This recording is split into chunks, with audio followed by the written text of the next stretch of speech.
Hello and welcome to this webcast entitled DoD Assessment and SPRS Submission. My name is Scott Dawson, President of Core Business Solutions, and very glad you are here with us today. I'm going to assume that if you're tuning in with us today, that your company is either working with defense contracts or thinking about working with defense contracts, working toward that objective, because as you're probably aware, the Defense Department has been rolling out new cybersecurity requirements for all 350,000 companies that do defense-related work.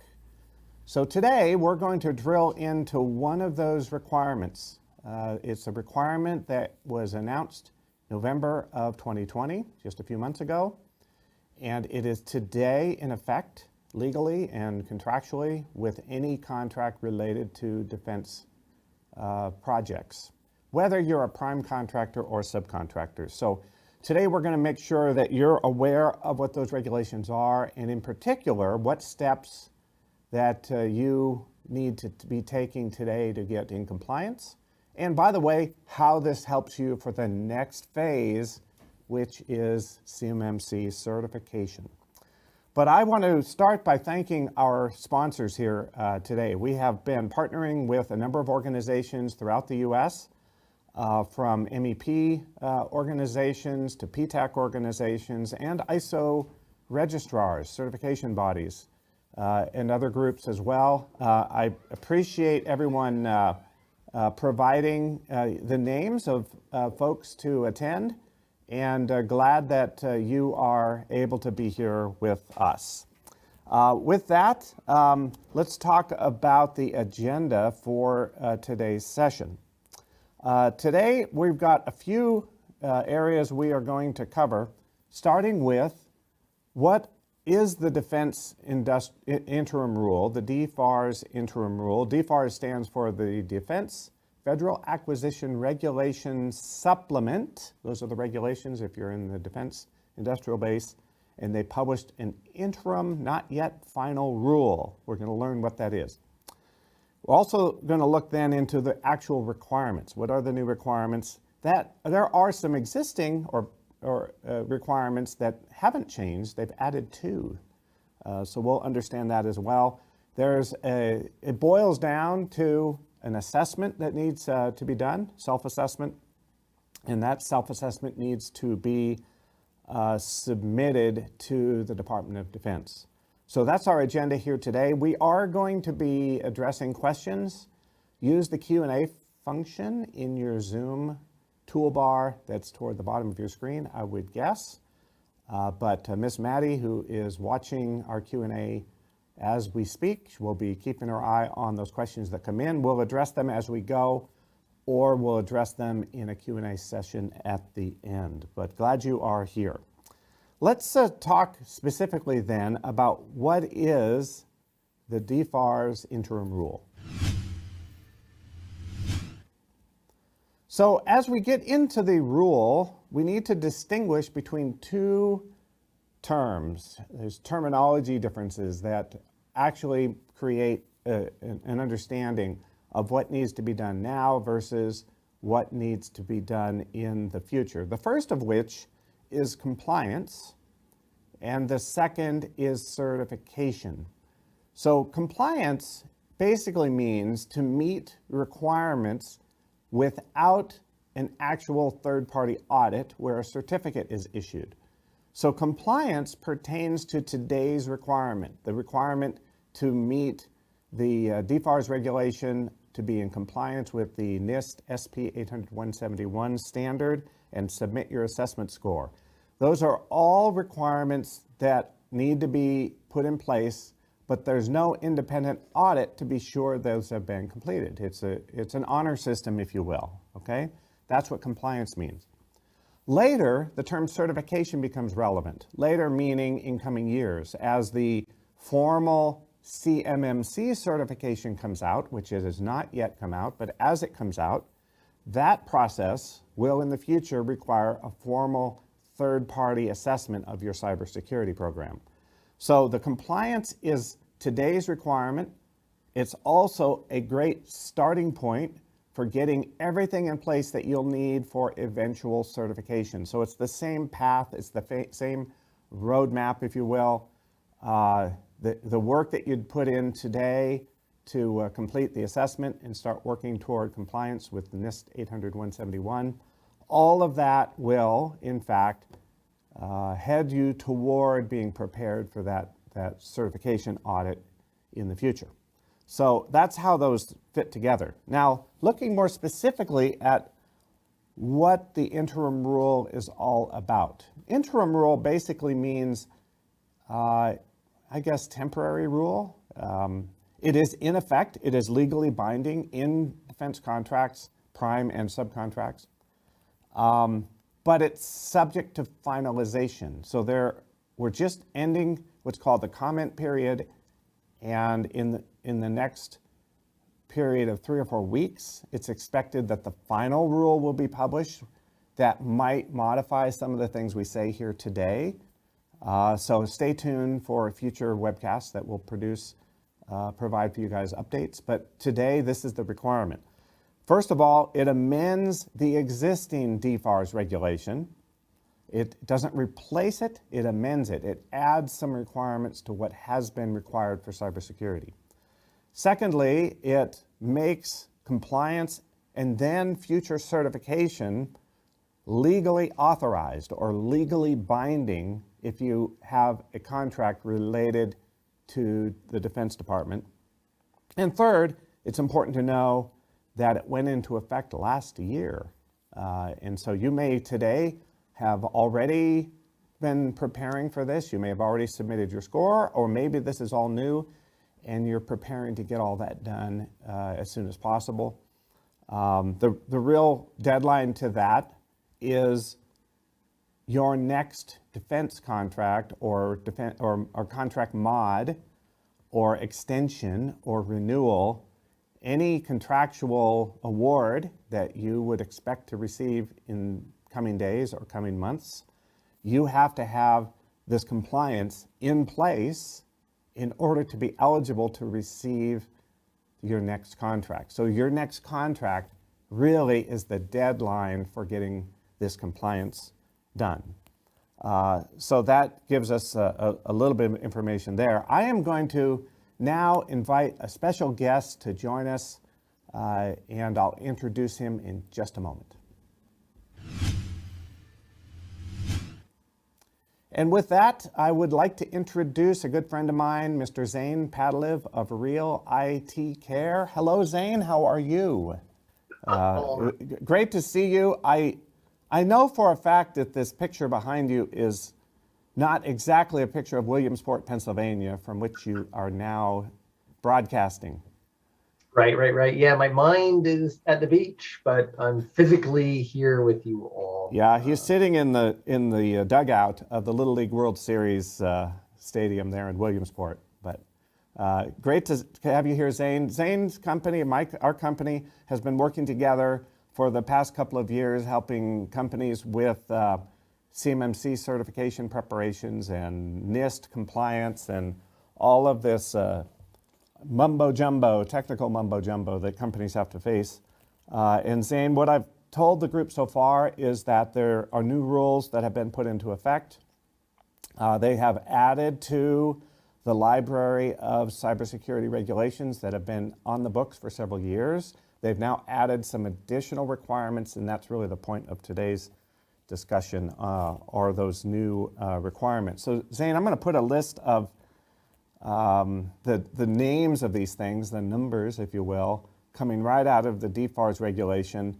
If those of our listeners who've been paying attention to their contracts and to this whole evolution of cybersecurity are familiar with the DFARS 252.204-7012. Now, we don't have 7012 listed on the screen, but that has been in place since, I'm thinking 2015, Zane? Does that sound right to you?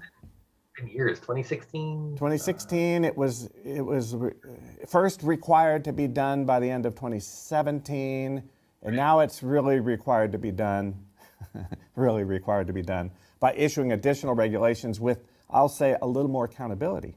That's probably the way to say that as well. But just for those who have maybe not paid that much attention to the previous requirements, in a nutshell, what does 7012 require? Right. Yeah. So to date, the 7012 regulation is the one that highlights all DoD contractors needing to establish a reasonable level of cybersecurity or basic level. For most of us, it's an extreme level if you're a small That's business. right. But the government described that differently.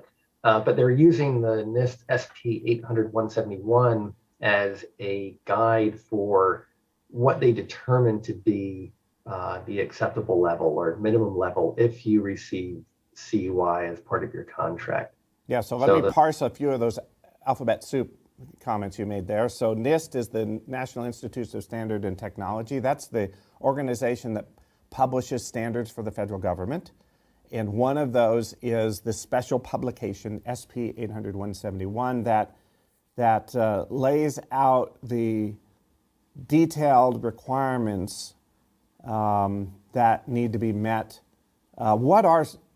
How are those requirements organized? I mean, there's a lot of them. They're organized into families, correct? Right. So there are 110 requirements contained within the guide, the NIST document. They're organized by families. So there's 14 different families that they pretty much agree around, if you would, or center around. Yeah. So topics, you can think of them as topics, like a table of contents type of a thing.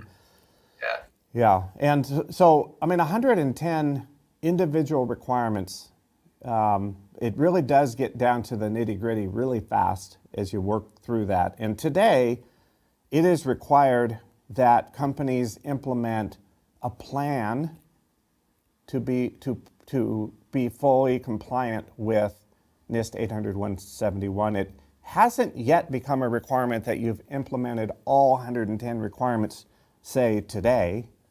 You have to have a plan today. Is that basically it?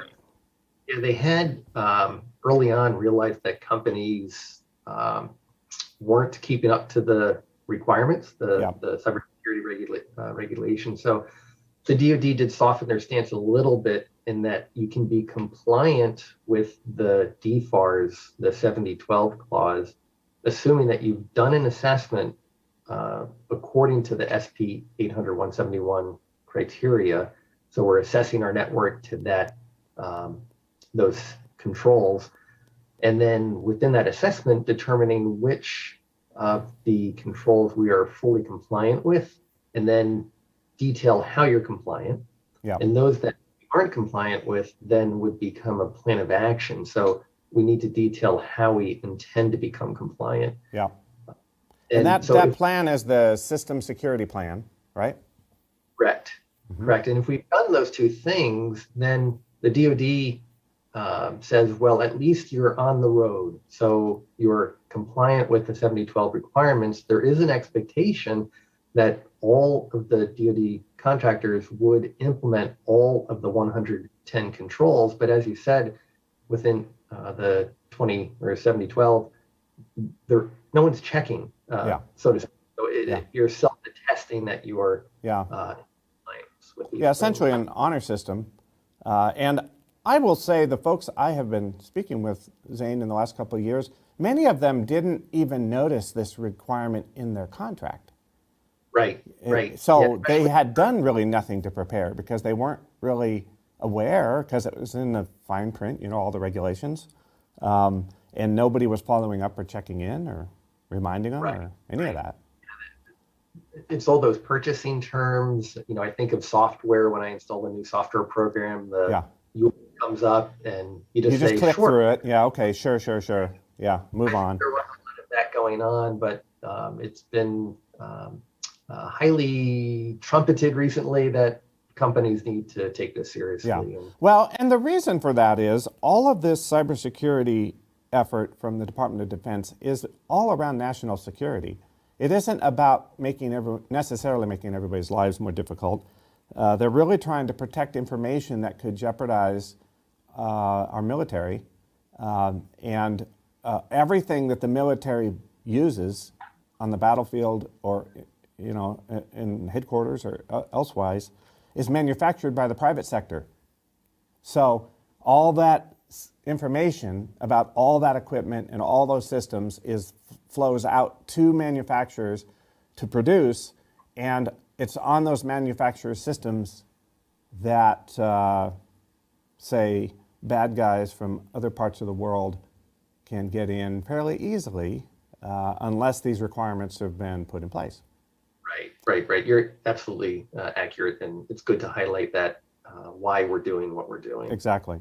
So now the expectations going up. Let's now look at the 3 new requirements, the new clauses, as you would. The first is 252-204-7019 that introduces one more step requirement for companies that are on the journey toward compliance with SP 800-171. What is this requirement? Just briefly, we're going to dig into it more in depth here, but what is the defense assessment methodology that is being explained here? Yeah, so this new, the 7019, I think of the term crawl, walk, run, which CMMC uses in their implementation. If we applied that to the 7012, the NIST requirement, that would be the crawling. The 7019 is the walking, in which what it basically requires is companies need to now report their score of their assessment to a DoD database. So as opposed to just being self-attesting I'm compliant, now we need to tell the DoD this is what my score is, even if we're not fully implemented, that we've done an assessment and this is the score. Yeah. So that's the walk. And then the next 2 would be the run. Yeah. So the last point on that is that they will be confirming that, number one, people have found the fine print in the contract, read it, done some effort to assess whether they have complied or to what degree, that's probably a better way to say it, to what degree they've complied, and that there is a plan of completion on record. And that's the key. It's going to be on record with the Department of Defense. So we'll dig into more about how that happens in a moment. Now, there are 2 additional requirements that aren't really the focus today. One is 7020, and that basically says that the government is now legally authorized to do their own assessments of the basic assessments that you're scoring and submitting to the DoD. So the basic assessment is done by the company for themselves, and the score then submitted. Medium and high assessments are the DoD's audits that are double checking to see whether those scores are accurate or can be believed or can be verified. That brings in a sense of the need to be accurate and accountable for the score that's submitted. They're not saying you have to get 100% on this. They're saying whatever percentage you claim to be in compliance with, they reserve the right to check. Right. So yeah, there is an onus to be accurate. I kind of liken these 2 controls to the IRS that, do our own taxes. We submit our taxes, but the IRS has the right to do an audit of our taxes. Yeah. This is the same idea that we're submitting what we believe to be true, and we need, it is legally binding at this point. So the False Claims Act would come in if the company falsifies their information. So the DoD just wants to make sure that what we are submitting is, to the best of our knowledge, accurate. And there will be audits done here and there based on their own sense of where they might need to audit, a little bit like you say, IRS audits or maybe conducted. Then there's 7021. That's the future-looking requirement. It's not yet an obligation in the sense that it says that in the future, contracts from the DoD will include specific requirements for CMMC certification and at a particular level. So they're not saying today you have to be CMMC certified. In fact, you can't be today. There are no CMMC certificates issued. There are actually no CMMC audits that have been done today. That will be changing as the year progresses, as they test out these audits. That's probably a way to say that. But it's not a requirement today to be CMMC certified. But it is important to know that it is on the way. That's probably what needs to be said about 21. So 19, 20, 21, those are the additional requirements that we have seen. So now we're going to drill into 7019, this DoD Assessment Methodology. So, Zane, if we were to open the good book of DFARS regulations, which is always a good time. That's a kind of thing, sure.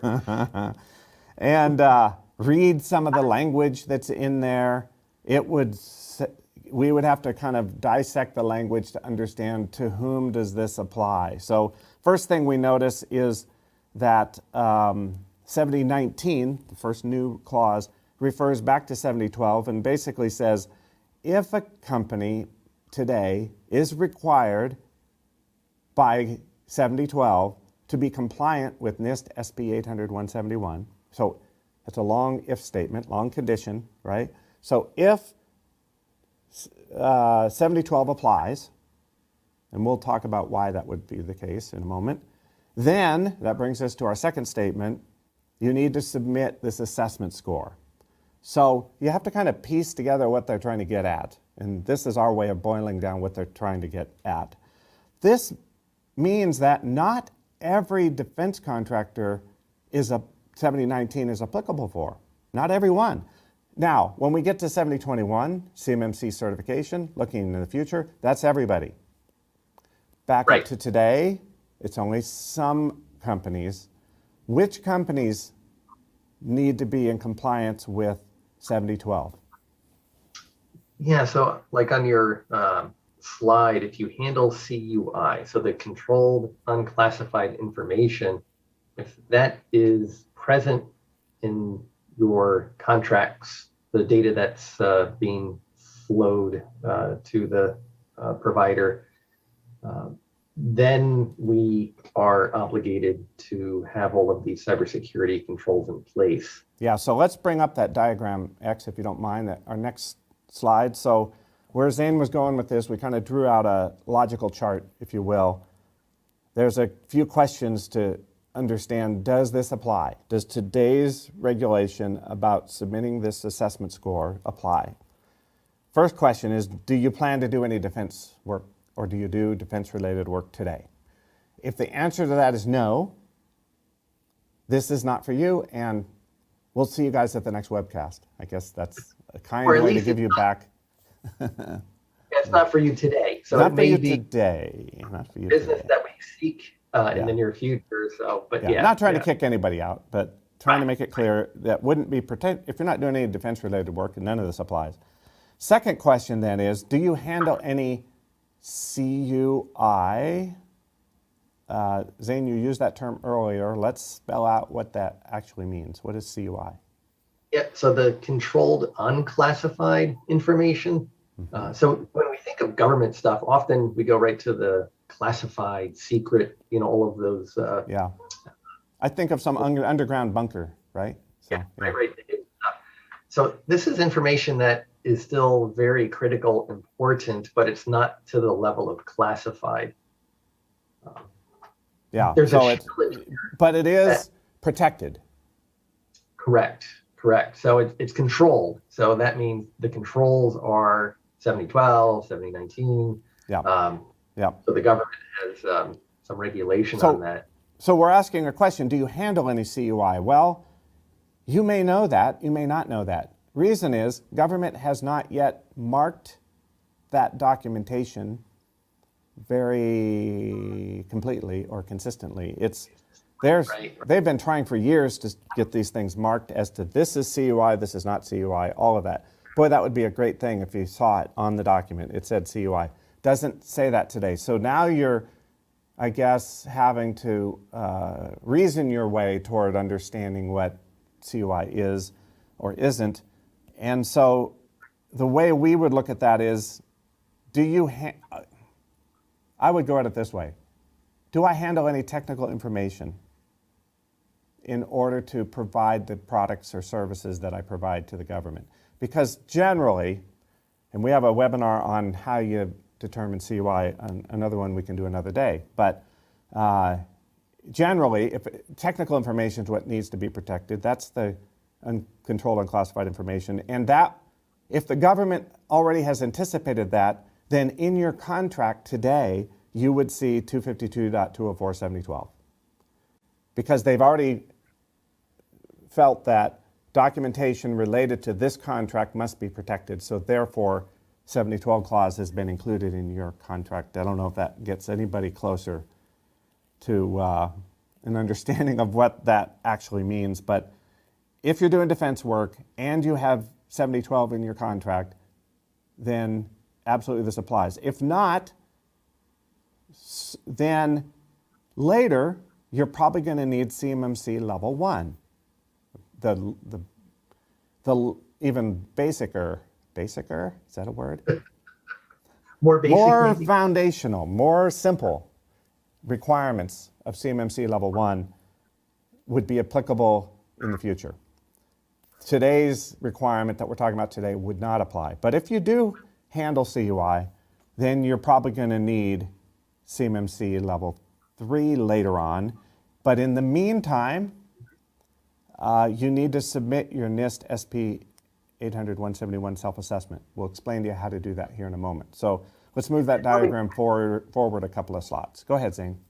Yeah, just the 1 second. So that CMMC level 1, all of the stuff that's in that is actually in the FAR clause that everybody already has. So there already are, I think there's 15 requirements in the FAR 52 clause that are supposed to be there anyway for everybody. But that's for another webinar. That's for another webinar, and we promise to that one soon. None of these requirements are new. I guess that's really the point. But they've been not on the front page of the newspaper. They've been in the back classified ads for a long time. Now they're brought up front, and everybody's got to pay attention and get in compliance. All right, so if you have CUI, you're probably going to need level 3. That's what we're basically saying here. You're going to need to submit your self-assessment score to the SPRS database before your next contract. So that's all good to know. But whether level 1 or level 3 are in your future, our diagram is saying start preparing now for CMMC. And the reason is CMMC requirements require a track record. They call it maturity. So the track record is built over time. That means you can't wait to the last minute. You got to be working on that track record so that it's easy to get certified when time comes, when the contract specifies it, basically. Okay, that's the puzzle. And hopefully that explanation helps a little bit. So 7019 says we need to submit the results of a self-assessment. So Zane, there are 4 things to understand about this. The first is you have to submit this basic self-assessment, and the DoD actually provides the rules for how to do that, right? Correct. In the DoD assessment methodology would be the scoring matrix for how I translate the 110 controls within the NIST SP 800-171 to a numeric number. So it's a weighted average. Every control has a different, potentially different score, but it all starts with that assessment. We have to do an assessment to know which of the 110 we're currently compliant with and which of the others we need to be compliant with in the future. Eventually, we have to be compliant with all 110. Correct. And and more, but we won't make anybody's day bad here today talking about that. You have to get compliant with 110, and you have to assess how well you've implemented those things, or what's in place today, what's not in place today. Post your score, that's our third step, in the SPRS database. It's the Supplier Performance Risk System. It's an existing DoD database that keeps your past performance. It's already there. They've added a new section in there to keep the cybersecurity score. And that way you're eligible for future DoD contracts. That's in a nutshell how that works. Let's look at the scoring process itself next. Right. So as I had mentioned, we have 3 examples here of 3 controls from the NIST collection. And each control is weighted based on the importance that the government sees for those particular controls. So some are scored 5 points, some are 1, and some are 3. And it's an on-off switch. You either get them or you don't get them. Yeah. So, there's no partial credit, if you will. You don't get 2.5 points or something like that. That's right. I'm pretty compliant, so I'll just take 2 for this one. That's not an option. It's all or nothing. So on the next page, then, we show an example of how you might see the score being adjusted as you go down through this checklist, if you will. So Zane, how does this work then? Yeah, and so this is one of those new math equations, I think. Exactly. Ask your kids. Ask your kids. Yeah, having none of the 110 in place does not give you a 0. It's like a negative 213 or somewhere in that neighborhood. So, so you can either see we're starting at that negative 200 number and adding up, or we're starting at a perfect score, which is 110 points, and subtracting. So that may be easier for us to understand. If we start at 110, and then for every control that we are not compliant with, we have not met, we would subtract the corresponding value for that particular control. So you see on the screen here, if the first control we meet, then we still have 110 points. If the second one we don't, it's worth a value of 1, so now we've dropped down to 109. And then a couple of more go by, we're staying at 109 because we meet those 2. Then we have a couple of them, 5-pointer and a 3-pointer that we don't have. So our point is going down as we go to arrive at the result of the assessment that needs to be submitted. Right. And many companies kind of ask the question, what's a good score? Yeah. Certainly we know what a perfect score is, which would be 110. In our review of a number of these, if a company has anything positive, it's a pretty good score. Not negative. Yeah. So if you're 0 or more, it's a pretty good score. But it's all relative. Yeah, it really is. All right, so that, by the way, in the PowerPoint files that will be sent to you guys afterward, it has a link where you can download the form, this DoD Assessment Methodology, that you'd use as a worksheet. You're not turning in that form. That's not something to be submitted. You only use it to calculate your result. And it's the result that you're then going to submit. And that brings us then to the steps to submit. So submitting the score would be to log into the PIEE site. If you have an account set up. Zane, what do you know about the PIEE access? Is that something everyone would normally have if they're doing defense work, or? Right. Yes, they do.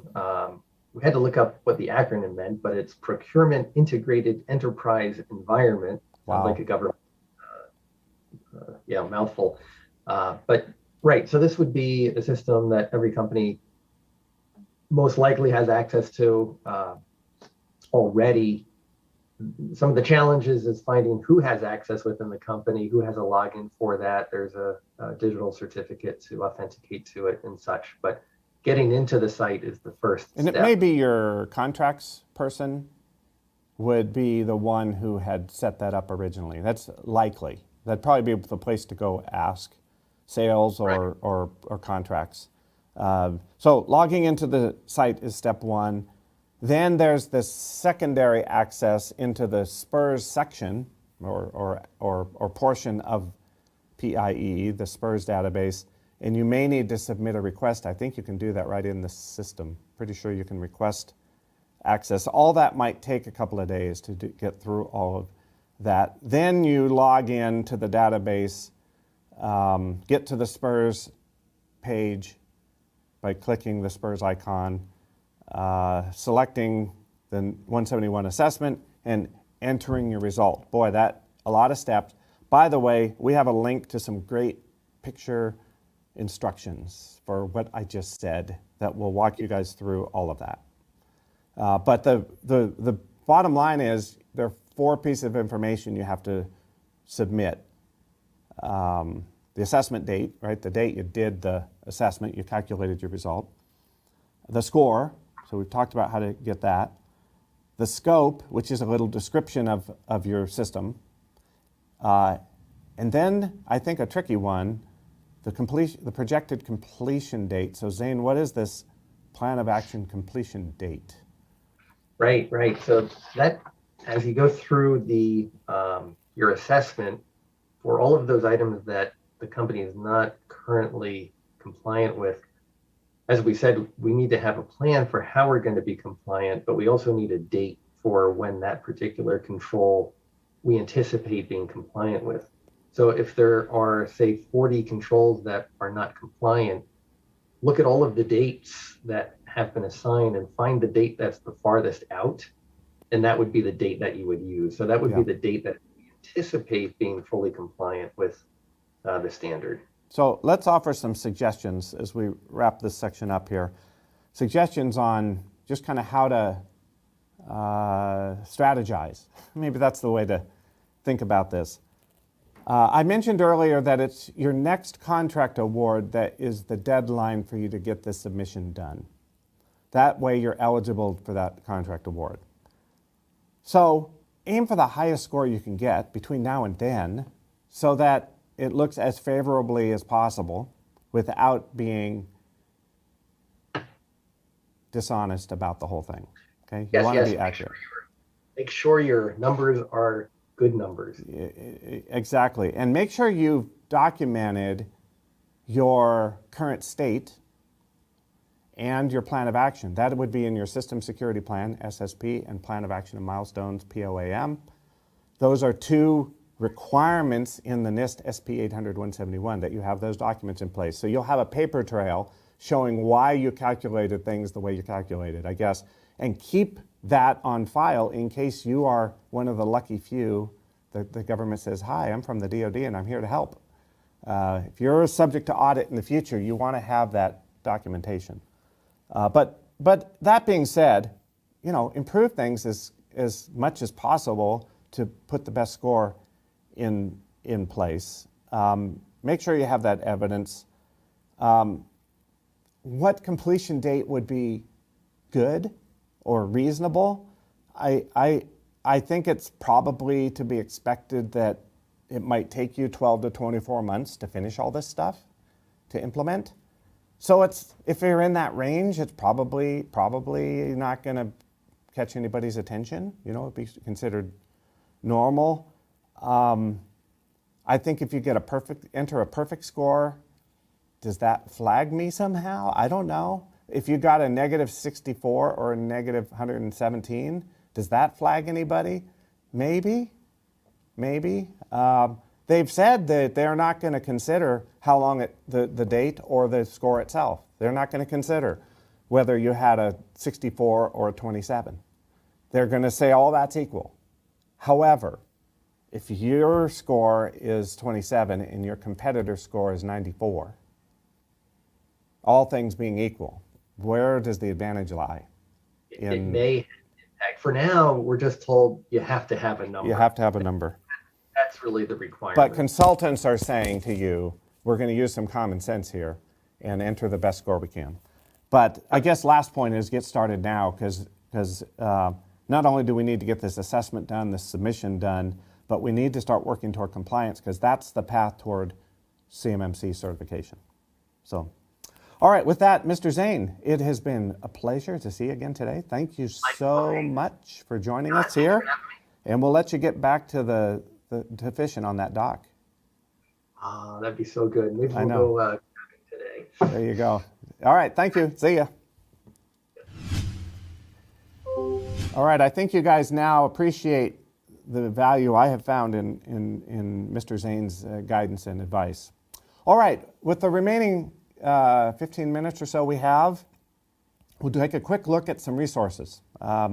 Resources that Core Business Solutions provides to our clients who are working with us to assist them in all of this. So we actually have consultants dedicated to helping our clients with NIST requirements, SPRS submissions, CMMC certification.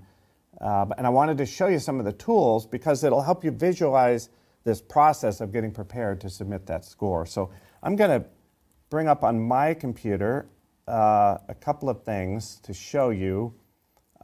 First thing is, I've logged into our platform called the Core Compliance Platform. It's the tool that we use with our clients to work through documentation and training and preparation for compliance and certification. This happens to be an account set up for NIST compliance. And within this system, there is a tool right up here. I'm going to bring up the System Security Plan document. So this is the tool by which our clients conduct their assessment and generate their score and have that paper trail, that backup documentation that's needed. So you'll note that the tool lists out all 110 controls from the NIST SP 800-171. You see that listed up here. And if I open one of these, for example, you'll note that there are details explaining what that requirement is. Here is the actual text: control and manage physical access devices. You may not know exactly what that means, so you may want to read a little bit more about what they're asking for and then document what's currently in place. Now, in this example, you notice we're saying it's not in practice today, but we're planning to implement it. Note it up here, we've selected the status of planned, okay? It's not in place yet. It's been assigned to Lisa, and then we can come over here and state what our plans are to comply, okay? So, and then put that target date. So it's that target date that generates those future dates. The last one would then be the target date for completion of the POAM. So this tool provides you step-by-step information to work through compliance in all 110 and keep yourself organized and have information available. And it's nice because there's a dashboard we can open to show how many of them are planned and how many are in place and who's doing what, who's responsible. But right up here, you'll notice it's saying we have, in this example, 49 of the 110 requirements in place, and that calculates out to a negative 77 points. Remember, Zane mentioned you could have a negative score. Here is an example of that.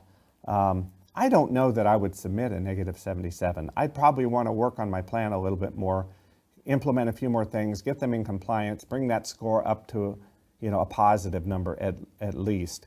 But it's nice that the calculations are done automatically, and you're also able to come here to see what date you've completed your assessment and what's your future compliance date, completion date. And in this case, it's showing November of next year, okay, as again, or 2 years from, that's 2 years from now. That might be a little too generous. If I were making a real plan, I'd probably be looking to put a little more energy into getting this completed more timely manner. But this tool, it's just great and helps our clients work this out and keep the information at their fingertips. Now, another key resource is our Core Learning Center, which I'll bring up here on the screen. And the Core Learning Center is the learning library, the training library in the Core platform. And you'll notice there are a couple of training courses dedicated to NIST SP 800-171. One of them, we call it Executive Controls Overview. The second is Security Controls Review. The Executive Series is just exactly what it's indicating. It's the series designed for company management, the owner, the general manager, the supervisors, the folks in leadership roles who are really responsible to ensure this is implemented. There is an overview training available. And X, if I could go a little bit out of order, and apologize, can we jump ahead to the example from this series, the video example, to show one of these videos? We'll just show you guys a portion of what information we cover for your management. All right, our next set of controls is entitled Maintenance under Security Family 3.7. I think this is technical maintenance, right? IT maintenance of your network and systems. Yes. What are the kinds of things that need to be maintained? Yeah, one of the big focuses in this family would be on the proactive patching of the network. So as Microsoft updates are released and updates are released for other applications, that these patches get implemented in a timely manner. Mm-hmm. So the majority of data breaches end up leveraging unpatched systems that a hacker can gain access to and then take over. So it's really important that companies have a proactive patching solution that is maintained, monitored, and proven to be effective.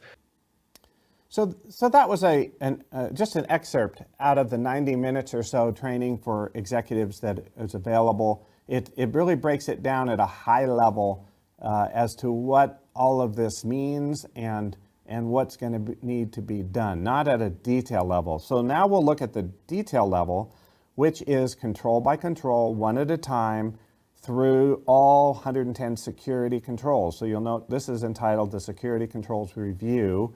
And if I open that course on my screen, you will note, make that screen just a bit bigger, you can see the topics here. So there's some information introductory. Primarily this training is for the project, people responsible for the project of implementation and for your technical resource, whether that's your IT leader or your third-party MSP that might be working with your organization. That's what we mean. And this training was designed for those who need the details. And so if you want details, you'll note there is training on all 110 controls in the requirement. And if I just show you one of those pages, we'll look at a few videos here, but you'll note that there is a 3 to 5 minute video on each control. Okay, this one happens to be on 3.2.3 regarding security awareness training. And then we address 4 questions for every control. What are they really asking? You may have noted that the requirements, each of the 110 requirements are one sentence long. They're just a simple statement. They don't explain anything. So you have to research to find out what are they really asking about here. That's the first topic you'll hear Zane and I talk about. X, again, if we can flip the screen, let's look at an example of how we explain what they're asking for. All right, Zane, let's talk about the first control, which is labeled 3.1.1, first one in the list. Let me just read it real quick. It is to limit system access to authorized users, processes acting on behalf of authorized users, or devices, including other systems. What are they really asking? On this control, they're essentially requiring us to identify who is able to log on to our network. So it's creating users and then assigning security to those users. So access is limited if it's a person, if it's a process, a device. All of these entities are going to run under some security level on a network, and that's going to be defined by the user that they're running as. All right, so you saw in that clip, we of course were looking at a different control, right? That was more of a technical control, but we're talking now at a technical level. And fortunately, I'm able to discuss that with a very experienced IT professional, Zane, who, by the way, didn't grow his beard yet in that video. I just noticed that. I'll have to tease him about that next time. But he looked younger, I have to say. Yeah, we kind of break down what are they really asking in technical language, okay? The next area that we address is why is this requirement important to security? So let's look at an example of where we explain that. So is the obvious answer to how do we satisfy this the SEAM tool? Yes, absolutely. That's where if a company defends a position of having data in multiple repositories, somehow there needs to be a reporting agent that looks at all of those repositories. So to me, that sounds very complicated and expensive. Yeah. Having a single SEAM would take care of that. All right. All right, Zane got younger even still and wore a different shirt. So what's up with that? But you can see we, in that example, talk about why the requirement is important. And then third, I guess the practical side of all of this, what are some strategies or solutions that could be considered? How can we really satisfy that requirement? Let's look at an example here. If we don't have a regular security assessment, what could happen? I think if we're not looking at the plan with some regularity, it's probably an indicator that we're not going to continue to develop security in our environment, that we've achieved, so to speak, the compliance standard, and now we're moving on to something else. You mean we've checked a box, we've turned in our paperwork, and we forget about it from then? Yeah, I think that's probably what the environment would be if we don't do this control. All right, so you kind of get the gist of the practical technical advice, not specific to your environment per se. Obviously, these are pre-recorded videos, but at least get you started.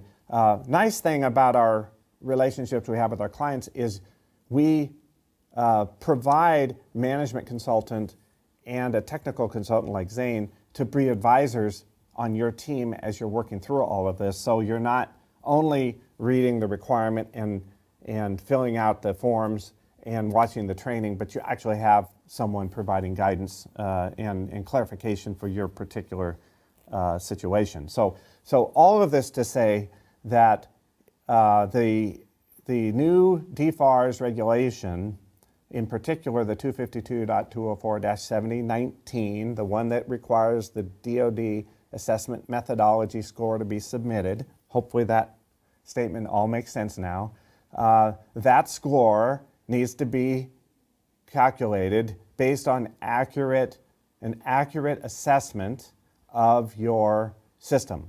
The way you're going to get an accurate score is to actually understand these technical requirements. Not all of the requirements are technical. About 60% of them are technical. About 40% of them are not technical, or we call organizational controls, policies and training and hiring practices, things like that. But there are definitely technical things, and both, all the 110 requirements need accurate responses in your assessment so that you, number one, can know what you need to get done to bring it to full compliance, and number two, you submit an accurate score. And all of that in a timely manner, which is where we can come alongside and help you guys achieve all of that and really get on the road toward a full CMMC certification for future. So, all right, well, that was our agenda for today. We have a few minutes left. We'll see if there are any questions. And that brings me to the beautiful voice who's going to pop in here and say hello to me, Miss Maddie. Miss Maddie, are you there? I am here. Fantastic. Miss Maddie's been watching the Q&A chat in the Zoom window. If you have a question, pop it in there. Miss Maddie will bring that to my attention. What have we heard so far, Maddie, regarding questions? So we have a really good question that says, what penalties or consequences, if any, have you seen for companies that have been previously found in breach of the 7012 requirements? Wow, that's a great lawyer question. Zane used that legal term breach of contract earlier, which has a lot of repercussions. I think I've certainly read, I don't know that I've had any personal experience with it, but I've certainly read that contracts have been canceled and in some cases penalties have been levied.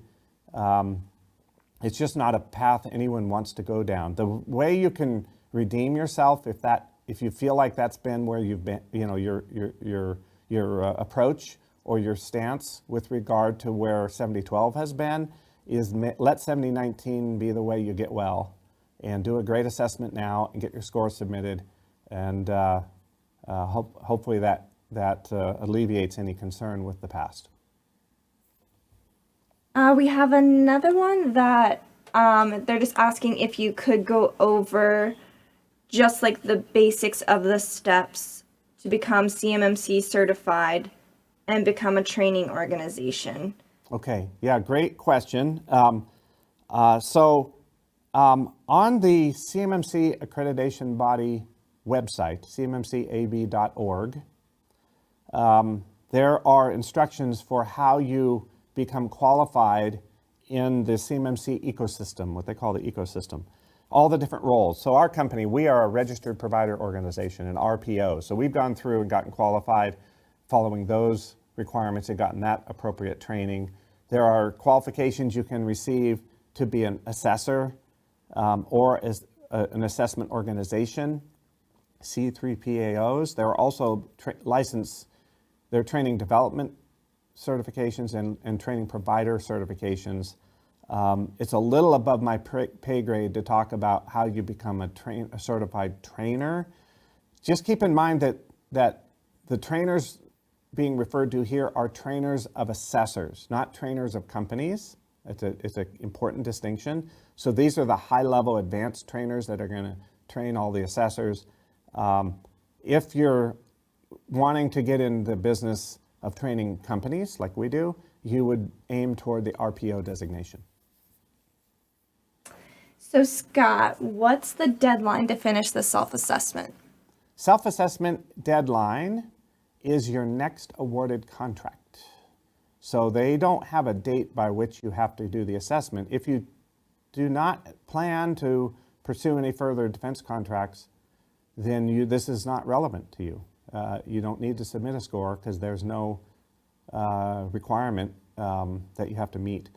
But if you plan to get a contract, the DoD says they will look in the SPRS database to see if the score and the POAM completion date are submitted. If they're there, they'll allow you to be awarded the contract, assuming you've earned it. And then secondly, if it's not there, then you would not be eligible. So another one, you mentioned if a company has a relatively high negative score, Yeah. one will work on getting it to a positive number. How long does it take a company on average to work to improving the score? Well, wow, that's a great question. You can imagine the difference between a 5-person machine shop and a 200-person manufacturing operation and the complexity differences there. So one blanket statement here is not going to help. I think, keep in mind that 60% of the requirements are technical things. So assessing your network, assessing your devices like laptops and phones and all that kind of thing, assessing all the technical capabilities of that equipment is a heavy lift, and sometimes the delay in remediating is the cost of upgrades. I mean, just being honest, there is money involved many times on the technical side. Then there's 40% of the requirement that are organizational, things like written policies, employee training, physical monitoring of your facility, the office that your servers are in. So there's a lot of things that aren't necessarily technical that, in my opinion, could be remediated fairly quickly and don't have that big price tag implication that the technical side could. Boy, I'm being evasive here, Maddie, but I hate to give anybody an expectation of how long it might take. Their situation is different.